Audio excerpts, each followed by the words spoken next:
प्रिय भाई बहनों, आज की रोटी की अर्धदर्शन व्यक्तियों के लिए यीशु ख्रिस्तांचे मधुर नावांचे सप्रेम नमस्कार. आजचे दिन 16 ऑगस्ट 2025. प्रार्थनेतील जगडण. हे भावनो आणि भगिनीनो, आमची प्रभू येशू ख्रिस्ताची निमित्ताने आणि आत्म्याची प्रेमामुळे तुम्ही देवापाशी माझ्यासाठी प्रार्थना करून माझ्या संघर्षात माझ्यासोबत सहभागी व्हा, अशी मी तुमच्याकडे विनंती करतो. रोमकारस 15 अध्याय 30 वचन. तुमच्या प्रार्थनेत झगडा करा. प्रभूच्या दिशेने मनापासून तीव्रतेने प्रार्थना करा. आपला स्वतःचा अनुभव सांगताना प्रेरित पाऊल म्हणतो, माझ्या संघर्षात प्रार्थनेत सहभागी द्या.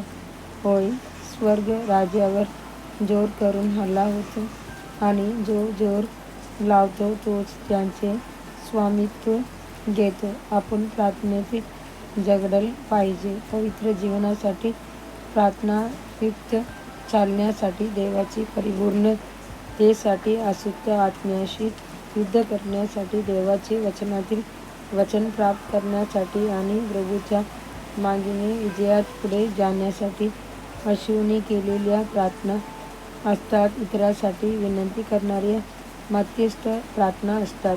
कृतज्ञते प्रार्थना असतात. पण यासोबत एक प्रकारची झगडणारी प्रार्थनाही असावी लागते, जी आपल्याला देवाच्या आशीर्वादामध्ये प्रवेश देणारी आत्मिक लढाई आहे. याकूब हे अशा झगडण्याचे परिपूर्ण उदाहरण आहे. त्याने देवाशी झगडले.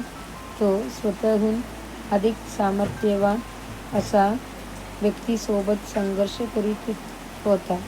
त्याने प्रभूला समोरासमोर भेटेल आणि तोपर्यंत सोडणार नाही, असं ठरवलं. या झगडणाऱ्या प्रार्थनेचा परिणाम असा झाला की त्याला नवीन नाव मिळालं. इस्रायल म्हणजे देवाशी आणि मनुष्यासोबत झगडून जिंकणारा.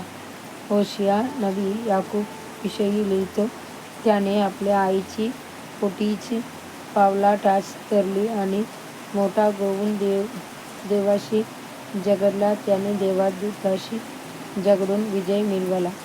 त्याने रडत देवाची कृपा आशीर्वाद मागितला. त्याने बेटेलमध्ये देवाला सापडलं आणि तिथे देवाने आपल्याशी संवाद साधला. होशेया 12 अध्याय 3 आणि 4 वचन. खूप ख्रिश्चनांना प्रभूच्या सामर्थ्य आणि आशीर्वाद मिळत नाही, कारण ते प्रार्थनेत झगडणं म्हणजे काय हेच त्याने मागित नाहीत.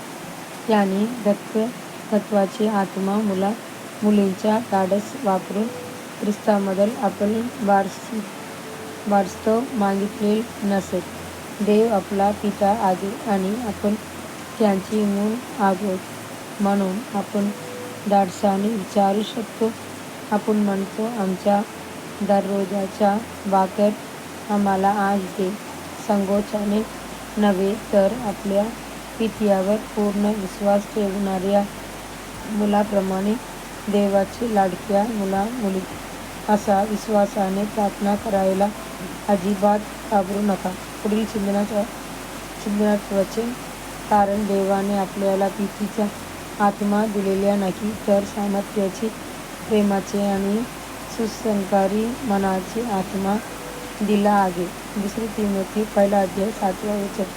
आजच्या बायबल वाचन. सकाळी स्तोत्र 94 अध्याय 95 अध्याय 96 अध्याय. संध्याकाळी रोमकारस 15 अध्याय 14 वचन ते 33 वचन. धन्यवाद.